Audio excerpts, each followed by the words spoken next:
terminar esse assunto sobre a administração do capital de giro, nós vamos falar rapidamente sobre a administração de contas a pagar. Tá, isso é o últimos slides aqui. Administração de contas a pagar. Primeira coisa, o que são contas a pagar? Bom, ordinariamente no processo produtivo da empresa, no processo de fabricação, de venda, são aquelas relacionadas ao ciclo operacional que nós já estudamos. Então, tipicamente a gente tem fornecedores a pagar, salários a pagar, né, tributos a recolher e a pagar, já foi explicada essa diferençazinha, né? Obrigações fiscais a recolher e a pagar, e outros títulos, né? Pode ter empréstimo, né? Pode ter outras contas aqui em passivos circulantes. O benefício das contas a pagar está na economia de juros que a empresa teria de pagar se não houvesse o crédito dado pelos fornecedores ou pelo governo, né? Porque o salário é sempre naquela data, o governo também, mas às vezes você pode atrasar o governo, né? E o fornecedor você pode negociar aquele pagamento com ele em 2, 3 vezes, 4 vezes. Lembrando, você já sabe disso, mas só lembrando que quando o fornecedor te dá um desconto para você, para a empresa, né, para você pagar à vista, então é porque tem um juros embutido ali, né? Então você tem que fazer essa conta para saber se aquele juro que está embutido ali é muito caro ou não. Tá certo? Então as decisões de postergar ou antecipar, aqui embaixo, né, os pagamentos desses credores, devem considerar os juros que está embutido ali na condição de crédito. Quanto que é os juros? É 1% ao mês? É 2%? É 3%? É 4% ao mês? Veja, 3, 4% é muito juros ao mês, muito! Porque isso, se você acumular, né, se você usar a sua calculadora financeira para calcular, quanto que dá um juros de 4% ao mês? Você faz assim, 1,04 e eleva isso a 12. Né? Então você vai chegar a 60% ao ano de juro. Meu Deus, é uma taxa de retorno gigantesca. As empresas em geral não têm esse tipo de retorno. Né? Pagar 4% ao mês, né? É muito, né? Vou deixar só anotadinho aqui para a gente não esquecer que isso aqui é ao mês, né? Isso a gente aprende lá em matemática financeira. E também a gente precisa considerar nessa decisão de administração de contas a pagar os riscos envolvidos no atraso de determinados credores. Então vamos lá. Normalmente, com fornecedores, com o governo, a decisão de antecipar ou postergar é uma questão de matemática financeira, fornecedores e governo, porque tem juros embutidos. Mas vejam que a empresa poderia, em último caso, atrasar para empregado. Olha o risco associado a atrasar o salário dos empregados. É parar de funcionar, de ter ação judicial, iminente falência. Fornecedores... Depende, posso negociar com o fornecedor, posso ficar atrasando. Com o governo também depende um pouco. Em geral, o governo permite que as empresas atrasem, ele cobra uma taxa Selic, mas você imagina, uma taxa Selic não é tão alta assim, né? A empresa pode usar o governo como um financiador de curto prazo ali, para não pegar dinheiro e prestar no banco, que normalmente é muito mais caro. Mas você pensa uma empresa que estava devendo, e entrou num refinanciamento, num refis. Agora nós estamos numa época que não está tendo refis, mas um refinanciamento. Quando a empresa assume esse compromisso, ela não pode mais atrasar o resto. Então, se ela atrasar o resto, aí vem tudo em cascata, e vem fiscalizar a empresa, é um problema, né? Então, pessoal, quando eu estou falando isso, estou falando de risco da empresa de sofrer uma intercorrência. Então é isso que a empresa tem que avaliar. Nem sempre a melhor opção é atrasar o governo, às vezes pode ser que não. Nem sempre atrasar ou negociar ou ficar devendo para fornecedor. Ela tem que fazer o cálculo, né? Então, olha só. Você imagina num exemplo aqui, qual a decisão se uma empresa tem a seguinte opção, 3 opções. Pagar R$100 para pagamento em 30 dias, pagar nessa opção A, ou pagar em 3 vezes mensais sem entrada, com 35, vejam que passa de R$100, ou pagar com um desconto de 5% à vista. O que o professor vai fazer aqui, eu vou usar um quadro branco para a gente fazer com mais facilidade, é uma questão de matemática financeira. Você aprendeu isso em uma disciplina lá do início do curso, chamada matemática financeira. Eu só vou fazer esse exemplo para relembrar. Né? Então vamos ali no quadro branco. Né? Então a gente tem aí uma situação que é assim, a empresa, deixa eu pegar aqui uma canetinha melhor. Então você tem, a gente faz uma linha aqui, o vermelho, né? E se eu pagar à vista esse produto, quanto que ele custa se eu pagar à vista ele? Custa 100 ou custa 100 com 5% de desconto, como estava escrito aqui, né? 5% de desconto à vista. Então eu não vou pagar 100 para levar o produto para casa, eu vou pagar 95. Eu vou pagar 100 um mês depois. Um mês depois eu tenho a opção de pagar 100. Aqui é um mês, né? Esse fluxo de caixa é mês. E aqui a gente tem um zero. Então eu vou lá e jogo naquela fórmula famosa, montante é igual ao capital, que multiplica 1 mais I elevado a N. E vou encontrar, né, o montante é o 100, o capital é 95, o I é o que eu quero saber e o N é 1. E aí eu vou encontrar que a taxa de juro que está embutida aí é de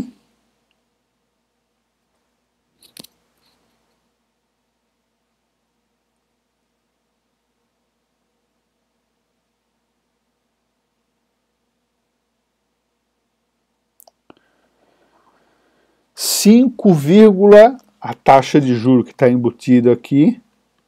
Eu usei uma calculadora, pessoal, porque aqui fazer a mão aqui não vai dar certo. 5,26% ao mês.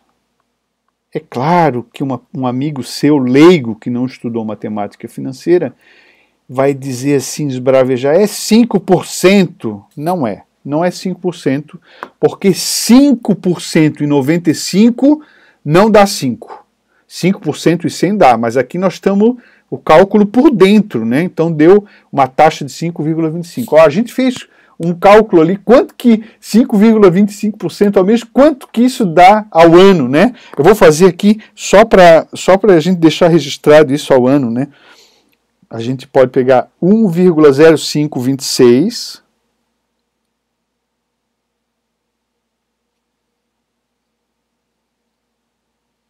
e eleva a 12. Então a gente vai ter que essa taxa ao ano é a mesma coisa que, olha só, 85%, arredondando, né, 85,06 ao ano. Meu Deus, é uma taxa enorme, um juros enorme que está embutido. Então, embora não seja o objetivo da disciplina, você, né, que tem a oportunidade de pagar em uma vez no crédito, e se o cara te der a opção de pagar com 5% de desconto à vista, não pense duas vezes, você está ganhando 85% de retorno ao ano. Se você tem uma opção que ganha mais do que 85% de retorno ao ano, você diga para mim que eu quero saber, tá? Isso é uma análise, né? Nós fizemos à vista versus em uma vez no crédito, uma vez em 30 dias. Então, obviamente, que decidiremos pagar à vista. Professor, mas eu não tenho condição de pagar à vista, a empresa não tem. Bom, se a empresa não tem, você não tem essa opção, né? Tá? A outra opção, a gente sair com o produto ou sai com ele. Quanto vale o produto mesmo? 95. Só que tem uma opção de pagar em 3 vezes, é isso mesmo? Não me lembro certinho. 3 vezes. Em 3 vezes de R$35. Isso aqui é mês. aqui é o período 0, aqui você tem o período 1, 1 mês, 2 meses, 3 meses. Deixa eu ver se era com entrada ou sem entrada. Se for com entrada, eu errei. 3 vezes mensais. Sem entrada, tá? Então isso é sem entrada. Você sai com o produto na mão e paga uma prestação de 35. Quem tem HP, isso aqui no inglês, né, a maioria adota PMT, né? Payments. E aqui é PV, Present Value. Que legal, né? Então a gente joga lá na nossa calculadora financeira, o PV a gente coloca negativo, porque ele está a setinha para baixo, né? E o PMT é positivo. E a gente vai achar que os juros que está nessa operação embutido aqui é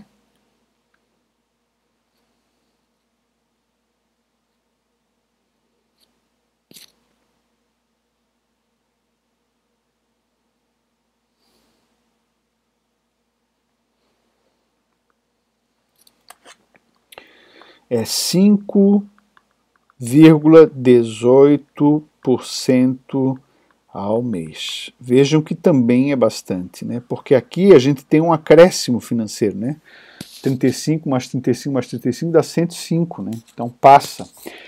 Agora, é isso, né? 70 é 105.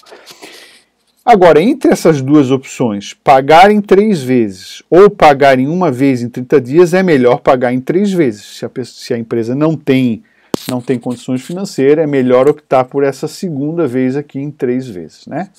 Então, isto é matemática financeira, é uma disciplina que você já aprendeu, né?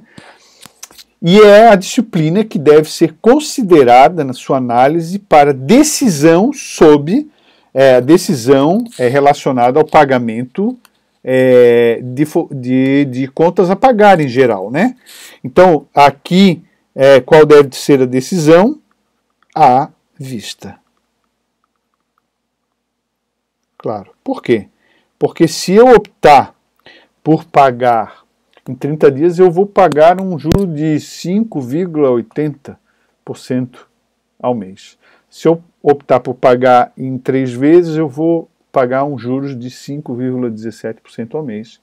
Então são valores, são taxas de juros muito altas, né?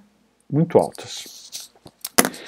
Você tem na lista de exercícios uma lista de exercícios, vários exemplos, uma página, na verdade, com vários exemplos práticos para você exercitar isso, né? Tirar suas dúvidas, né?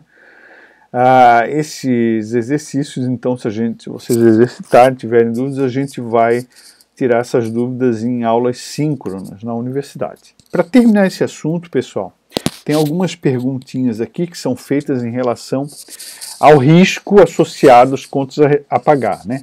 Empresas quebram quando não conseguem honrar seus compromissos contratados, no prazo contratado. Qual opção oferece mais risco? Atrasar fornecedor, atrasar empregado ou atrasar governo?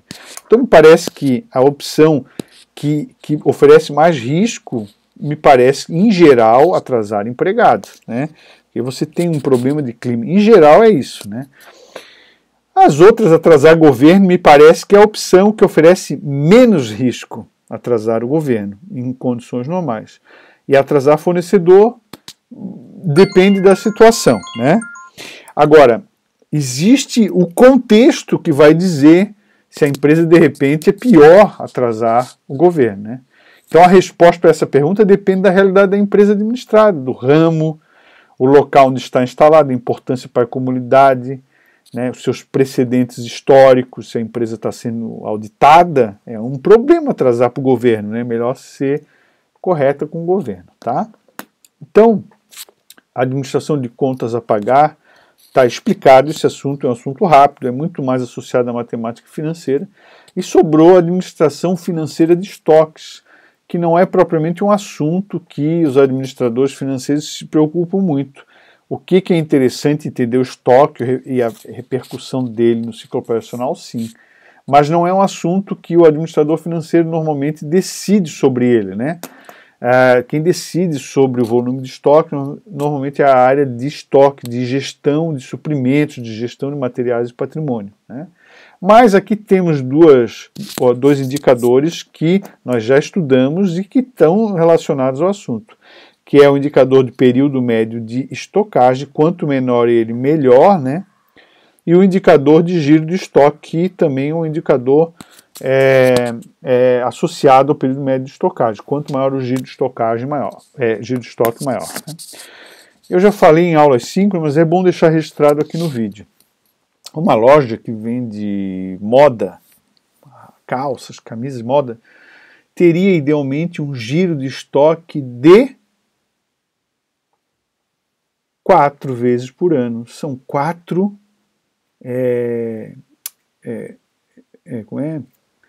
4 estações, né? Então tem a moda verão, tem a moda outono, a moda inverno e a moda primavera.